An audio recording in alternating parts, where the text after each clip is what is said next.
Hi there, welcome to my channel. My name is Kristin and I'm thrilled that you're tuning in today. It's a hot and humid 90-degree day here in southeast Michigan, and the heat is intense.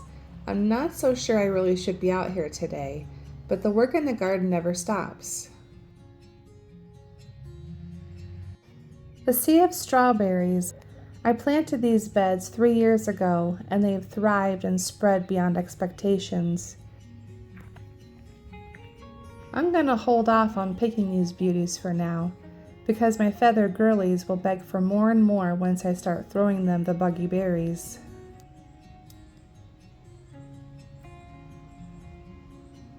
While the garlic bulbs aren't ready yet, the scapes are at their peak. Harvesting these scapes as they curl will send energy back into the bulb.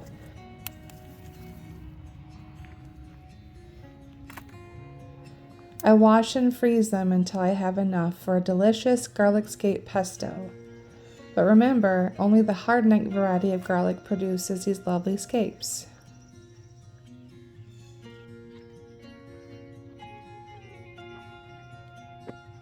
Onions, with their quiet determination, require a lot of patience to mature.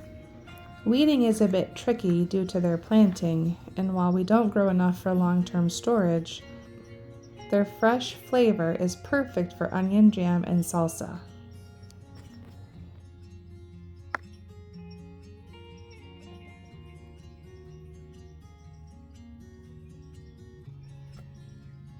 Purslane, a nutritious yet invasive weed, it appears throughout the entire garden. Though I regularly will pull it out, some gardeners keep it for its edible health qualities in salads.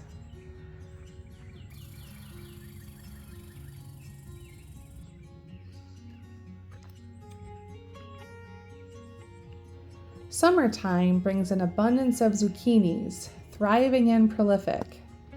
Regularly checking under their leaves for vine borers and eggs will help to keep them healthy.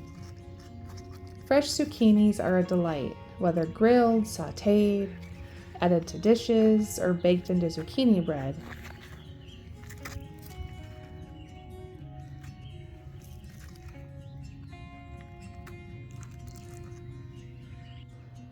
I usually start with 3 plants and then I'll sow more after harvesting the garlic. A wet summer might bring challenges like powdery mildew, so planting a few more will ensure that we get a harvest well into late summer and early fall.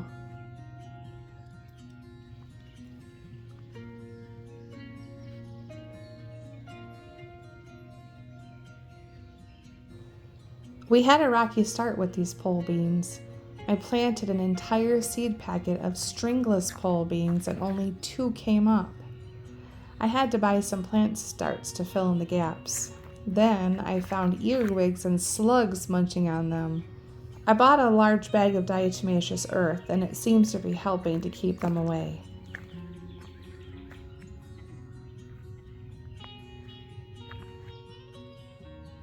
I love pole beans.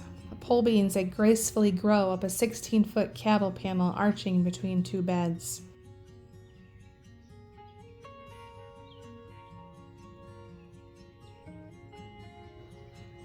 Lettuce is best planted in cooler seasons, and I think I missed the mark. It may still produce, but during this heat it's highly unlikely.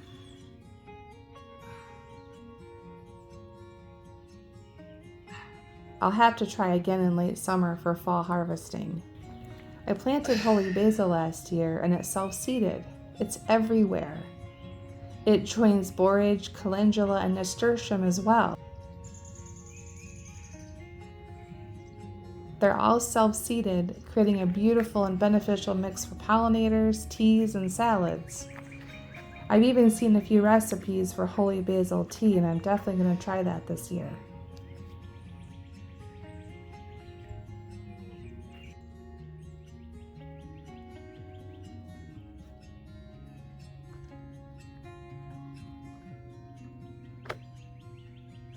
This year I covered my Brussels sprout bed with shade cloth to keep away the cabbage moths, and it has worked wonders.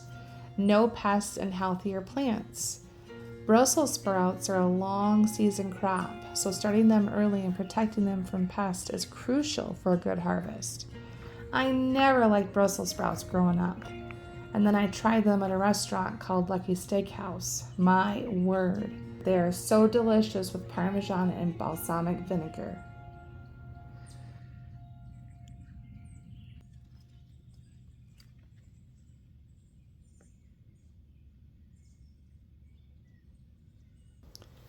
See this orange worm looking thing? These are called wireworms, and they're harmful to plants. They killed a few of my celery plants last year. If you have a problem with them, it's best to cut a potato in half and bury it. The potato will attract them. If you check on the potato every other day and you see them, you can pull them out and dispose of them, but they also make excellent chicken treats.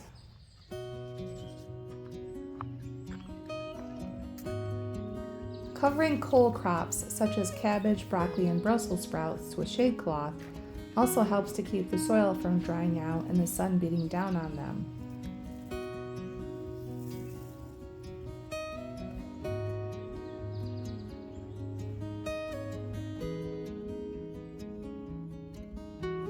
This year we're growing bell peppers for salsa and fajitas, jalapenos for cowboy candy, and we like sweet banana peppers for our pizzas.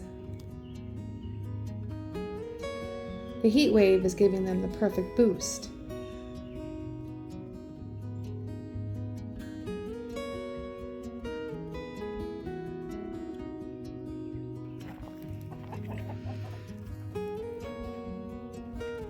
The leek bed is a bit tedious to weed, so I'll need Mike's help with this one.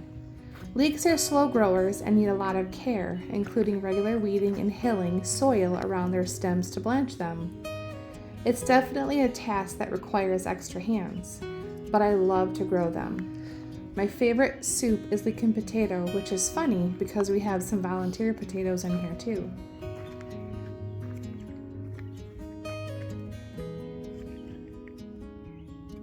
Peppermint and catmint, with their aggressive spreading, are kept in a wheelbarrow. We don't want them to take over the garden. They're perfect for teas and natural pest repellents, and they thrive along the holy basil, which is everywhere.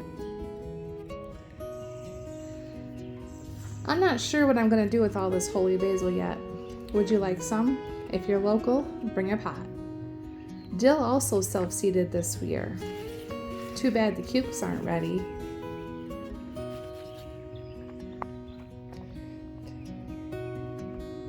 I love growing and drying my own herbs. It's completely satisfying pulling down a jar of parsley or thyme for a dish that I'm cooking.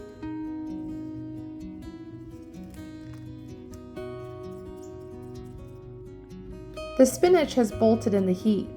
Bolting happens when the weather gets too warm, causing the plant to flower and go to seed. But I gave the bolted spinach to the chickens. They love fresh greens and they help us recycle garden waste.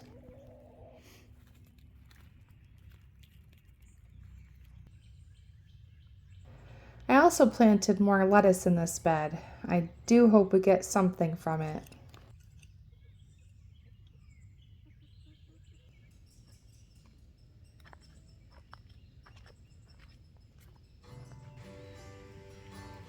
The tomatoes are trellised using 16-foot cattle panels that we cut in half. This method works perfectly for tomatoes, keeping them off the ground and healthy. Trellising helps improve air circulation, reducing disease and making harvesting much easier. The past 2 years we had trouble with blight.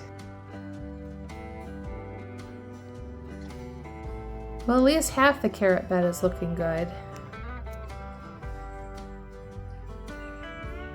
I tried to replant more seeds, but in this heat the seedlings seem stunted. The hardest part of planting carrots is the thinning. It seems wasteful, but if we don't thin them out, our carrots will become twisted and deformed.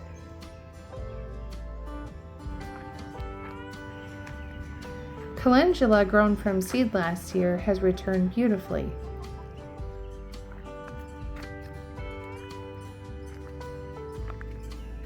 The grapevine is growing vigorously. a good problem to have. Regular pruning will keep it manageable, but it's something that I have yet to learn. A few years ago, we put 4 blueberry bushes in, and they're finally producing. It's exciting.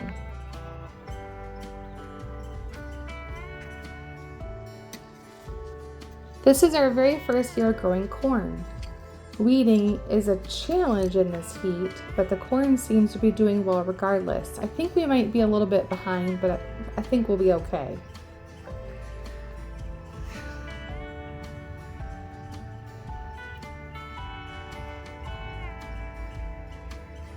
I read that planting asparagus in your strawberry bed was a good combo, and it might be when harvesting the asparagus.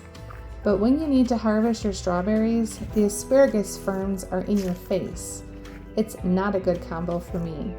I had to snap the ferns off, which is a no-no because the energy goes back down into the asparagus. But I had to do that just to get the strawberries.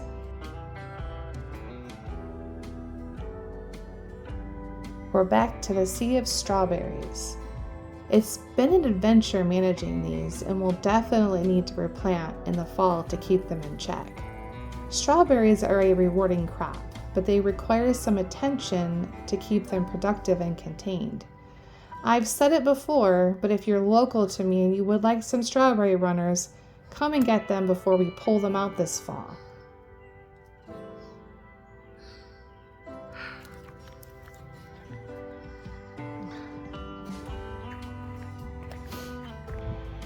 Garlic will be our next harvest. We usually harvest the first or second week of July. As the bottom leaves die back, it's time to pull and cure the bulbs. Garlic is a really straightforward crop. You plant it in the fall and you harvest it in the summer.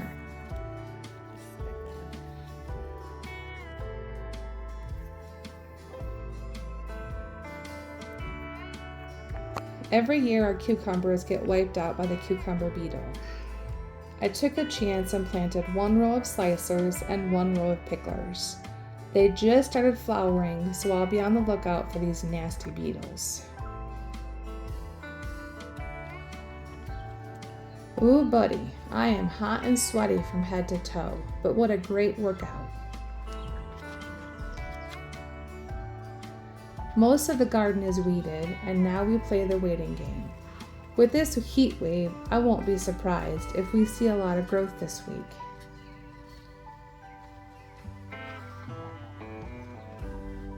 Thank you so much for hanging out with me in the garden today. Have a wonderful week, stay cool, and keep on growing. See you next time.